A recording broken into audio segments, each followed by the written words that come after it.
नमस्कार, खंबागणी KP news 24/7 में आपका स्वागत है। मैं हूं आयुषी विजयवर्गीय आपके साथ और आप देख रहे हैं हमारा राजस्थान बुलेटिन। तो चलिए खबरों के सफर की शुरुआत करते हैं और सबसे पहले एक नजर हेडलाइंस पर। राजस्थान में जारी पेट्रोल पंप डीलर्स की हड़ताल समाप्त, अब प्रदेश भर में खुल जाएंगे पेट्रोल पंप। कोटा में छात्रा की मौत को मंत्री धारीवाल ने प्रेम प्रसंग से जोड़ा, पिता ने मांगे सबूत। माता पिता ने अपनी नवजात बच्ची के साथ किया ऐसा सलूक, जानकारी मिलने के बाद हर कोई कर रहा बुराई। केंद्र के कारण 2018 में हारी बीजेपी, राज्य के विरोधियों ने ये सब किया, कैलाश मेघवाल का बयान। 12 में ठेका कर्मचारियों की हड़ताल से गड़बड़ाई अस्पताल की व्यवस्था, फार्मासिस्ट भी उतरे हड़ताल पर, अस्पताल परिसर के सामने धरना जारी, मरीज हो रहे परेशान। परिवर्तन यात्रा को लेकर दिगोद भाजपा मंडल की बैठक हुई आयोजित। सुल्तानपुर में कल बाबा रामदेव जी का भव्य जागरण, 17 को शोभा यात्रा।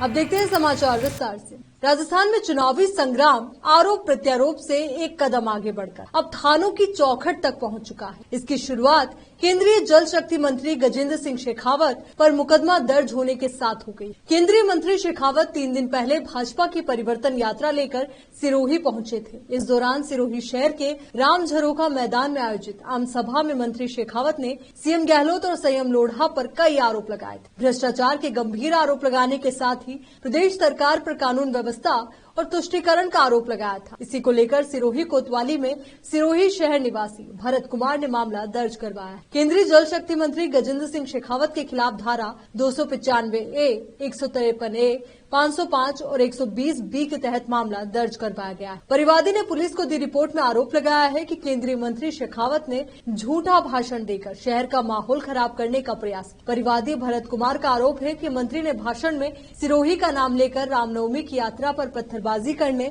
पेट्रोल बम फेंकने और दुकानें जलाने की बात कही थी, जबकि सिरोही में रामनवमी पर ऐसी कोई घटना हुई ही नहीं थी। फिलहाल पुलिस ने मामला दर्ज कर लिया है और आरोपों का अनुसंधान कर रही है।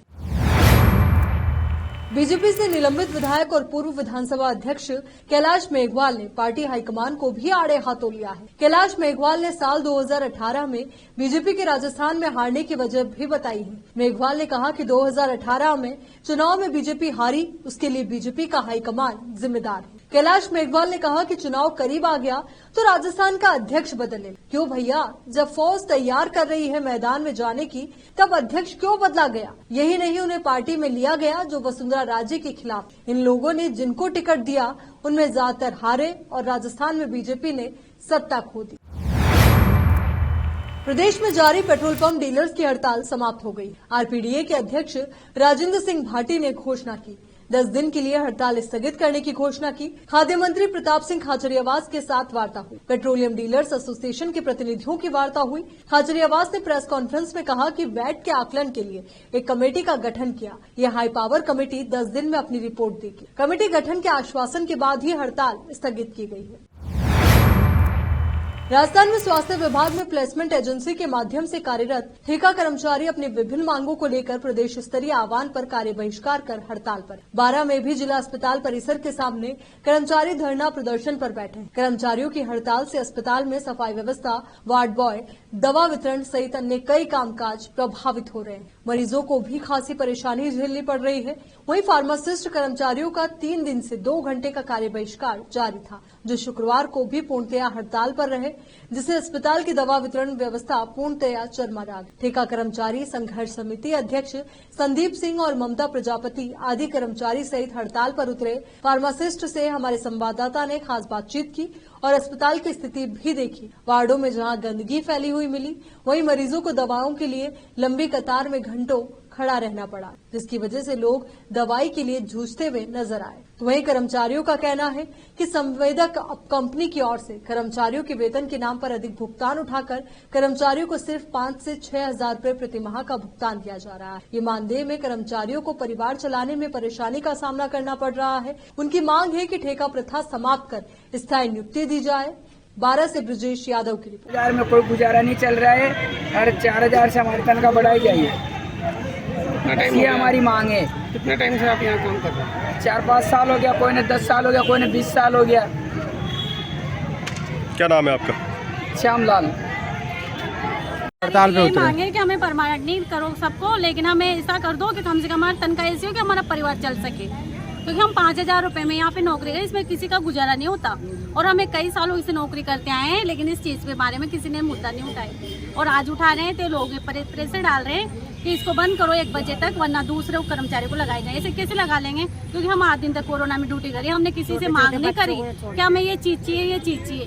बेकायदा सेवा के तरीके से ड्यूटी करी है कि मरीजों की सेवा करनी है हमें। हमारे छोटे छोटे बच्चों की परवाह नहीं करी हमने कि हमारे घर में बच्चे भी हैं, और आज ये हमें इस मुद्दे पे आए तो ये हमें धमकी दे रहे हैं हटाया जाएगा। ऐसा कैसे हो सकता है? नहीं हो सकता ऐसा। मेन मुद्दा क्या है आपका? मेन मुद्दा तो यही है कि हमारी पेमेंट बढ़ाई जाए बस। पेड पे और अलावेंसेस और पदनाम परिवर्तन है, जो पिछले मतलब 11 साल से भी बाकी सभी डिपार्टमेंट को भत्ते वगैरह दिए जा रहे हैं, पर हम 11 साल से संघर्षरत हैं, उसके बाद भी हमें कुछ नहीं दिया जा रहा है। तो हम पिछले 24 दिनों से शांतिपूर्वक तरीके से कर रहे थे, पर फिर भी सरकार ने हमारी बात नहीं मानी। तो हम पिछले 4 दिनों से 2 घंटे कार्य बहिष्कार कर रहे थे, और कल गवर्नमेंट से वार्ता हुई, पर उसका लिखित में आश्वासन नहीं मिलने की वजह से हमने आज पूर्ण मास मतलब सामूहिक अवकाश पे रहे। और अगर सरकार हमारी बात नहीं सुनती है तो जो हमारी स्टेट कार्यकारिणी का जो आगे की रूपरेखा रहेगी, उसी हिसाब से हम निरंतर यह आंदोलन करते रहेंगे। जब तक हमारी बात गवर्नमेंट नहीं मानती तब तक हम आंदोलन करते रहेंगे।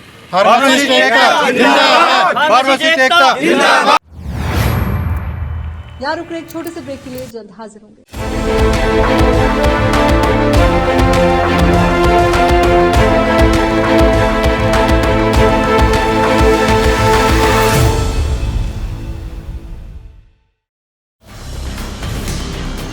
हिंदुस्तान के हर कोने में हम हैं मौजूद। 24 घंटे हालात पर गहरी नजर, खबरों से जुड़े चुपते सवालात, और आपको दिखाता है धार्मिक, सामाजिक, राजनीतिक, लोकल और इंटरनेशनल न्यूज की सबसे बेहतर कवरेज, जो आपको रखती है हर पल बाखबर। देश और दुनिया भर की खबर के लिए देखते रहें KP news 24/7। Noor education trust Bidar की ओर से चलाए जाने वाला Noor MEd and BEd college Bidar, recognised by NCTE Delhi and affiliated to Gulbarga University, Gulbarga. Admission are open for the academic year 2022-23. विशेषज्ञ और सक्षम शिक्षकों द्वारा शिक्षा प्राप्त करने के लिए नूर एमएड एंड बीएड कॉलेज में दाखिला लें और शांत वातावरण में शिक्षा प्राप्त करें। बीदर शहर में बेहतर शिक्षा का एकमात्र केंद्र Noor MEd and BEd college, Shahpur gate, Bidar. Phone numbers 9945283920, 8482221297।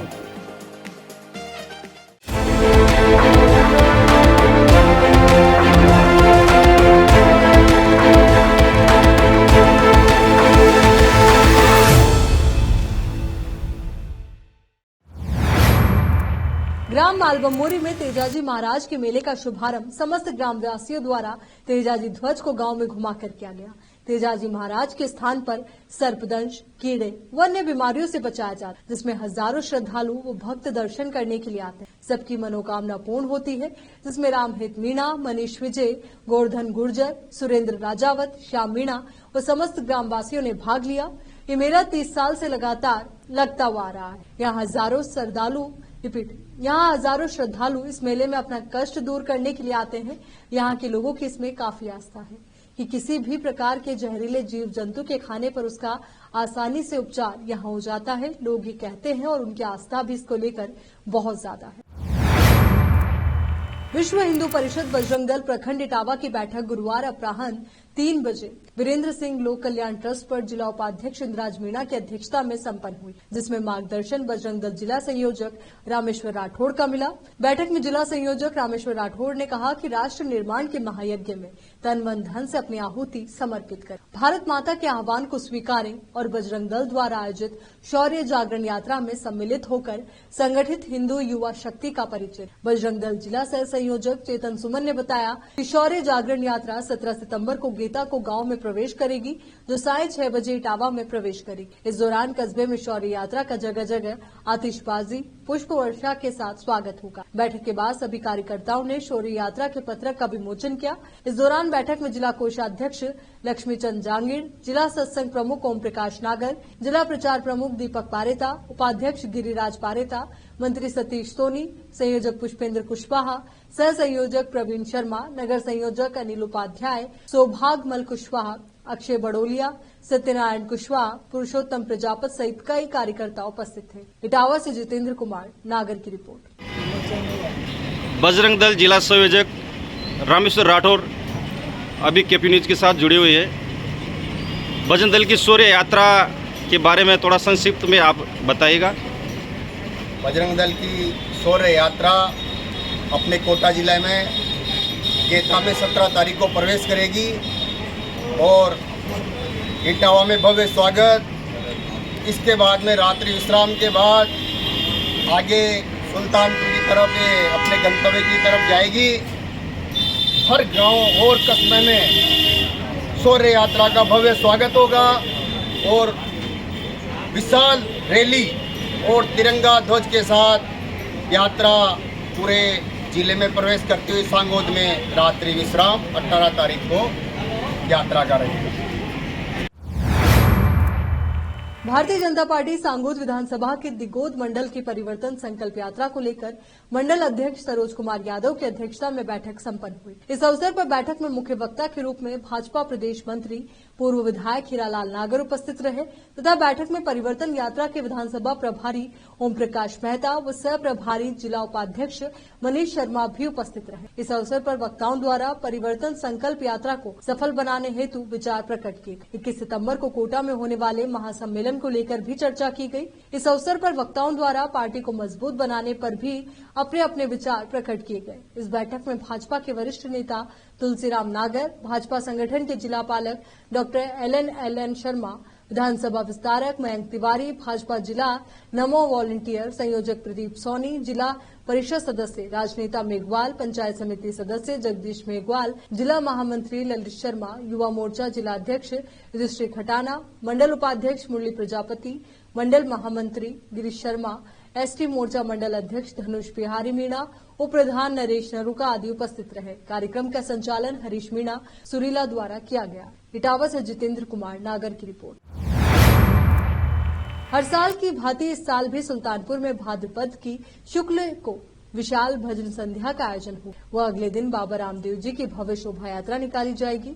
तैयारियों को लेकर शुक्रवार को मेघवाल समाज बंधुओं की एक विशेष बैठक का आयोजन, जिसमें कई बिंदुओं पर चर्चा कर तैयारियों को अंतिम रूप दिया गया। रवि मेघवाल, सुरेंद्र पहाड़िया और मुकेश उदयराज ने बताया कि मेघवाल उत्थान समिति के तत्वाधान में सुल्तानपुर में भाद्रपद के शुक्ल 1 की रात को बाबा रामदेव जी के विशाल जागरण और अगले दिन दोपहर 12 बजे से विशाल शोभा यात्रा निकाली जाएगी, जिसके लिए समिति ने तैयारियों को अंतिम रूप दे दिया है, जिसमें बाबा रामदेव जी मंदिर से जुड़े 22 गांव के लोग शामिल होंगे। जागरण नाकाचुंगी के पास भंडारा स्थल पर आयोजित होगा। रविवार को यहीं से शोभा यात्रा शुरू होगी। इसके साथ ही मशहूर गायक कलाकारों को बुलाया गया है। कार्यक्रम में समाज बंधुओं को अधिक से अधिक बुलाने के लिए गांव-गांव में संपर्क किया गया है। जय बाबा रे साहब।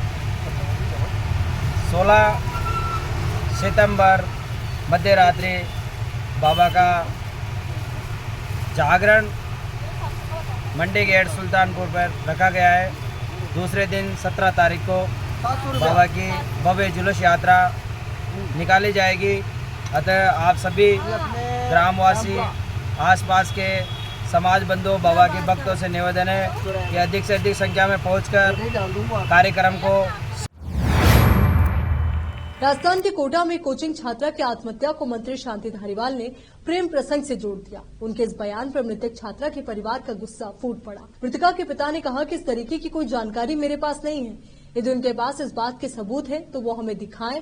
मृतक छात्रा के पिता ने बताया कि पुलिस प्रशासन भी यही कह रहा है कि ऐसा कोई नोट नहीं मिला है जिसमें प्रेम प्रसंग जैसा कोई मामला सामने आया। फिर मंत्री शांति धारीवाल के पास ये जानकारी कहां से आई? तो वहीं यूडीएच मंत्री शांति धारीवाल ने ऑक्सीजन पार्क के लोकार्पण के बाद पत्रकार वार्ता में कहा था कि कोटा में रिलेशनशिप की वजह से भी सुसाइड होते हैं। आपको सुनकर दुख होगा कि आज भी एक लड़की ने आत्महत्या की, लेकिन आत्महत्या का कारण ये था कि उसने जो लेटर छोड़ा वो लव अफेयर के कारण। जितनी भी आत्महत्या हुई है उनमें स्टडी करने की जरूरत है कि यहाँ पर ऐसा क्यों हुआ। आपको सुनकर के दुख होगा कि आज भी एक लड़की ने आत्महत्या करी है, लेकिन आत्महत्या का कारण यह था जो उसने लेटर छोड़ा वो किसी लव अफेयर्स के कारण छोड़ा। तो जितनी भी आत्महत्याएं यहां पर हुई हैं उनको गौर से स्टडी करने की जरूरत है कि ये हुई तो क्यों हुई। कई बार लड़का आता है, कोई बिहार से आ रहा है, कोई महाराष्ट्र से आ रहा है, कोई गुजरात से आ रहा है, कोई तमिलनाडु से आ रहा है, और जब वो पढ़ाई करता है तो वो अपने आप को हीन महसूस करता है कि मेरे बराबर के हॉस्टल के कमरे में जो लड़के रहते हैं वो मुझसे बहुत आगे हैं, मैं किस प्रकार से आईआईटी कर पाऊंगा। तो हीन भावना से वो छोड़ना चाहता है, लेकिन माँ बापों के प्रेशर में आकर के जो है उसको रहना पड़ता है। कई बार ऐसे भी सुसाइड हुए हैं जो आए 15 दिन रुके और 15 दिन में सुसाइड कर लिया। अब इसका क्या कारण हो सकता है?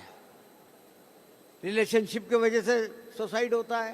लेकिन हमारे बच्चे कभी इस बारे में कभी कोई भी शिकायत नहीं बयान देना सही लग रहा है या गलत? नहीं, बिना किसी अगर उन्होंने बयान ऐसा दिया है तो अगर उनके पास विटनेस है या ऐसी कोई जानकारी है तो वो आगे बताएंगे तभी तो पता चलेगा। हमारे को तो कोई जानकारी नहीं है। सर सुसाइड नोट वगैरह कुछ मिला है आपको? ऐसा अभी कुछ नहीं है। यूडीएच मंत्री कह रहे हैं कि ये लव रिलेशन का मामला था, सुसाइड नोट मिला है, उन्होंने ये कहा। नहीं, ऐसा भी हमारे पास ऐसा कोई नहीं, सुसाइड नोट वगैरह की कोई जानकारी नहीं है अभी, और जांच जारी है। मंत्री ने जो बोला गलत बोला है, मंत्री ने बोला जो गलत बोला है। नहीं, ये मैं नहीं कह सकता, लेकिन अभी जो जांच है अभी पीएम कराएंगे, करा के और परिजन आ गए हैं।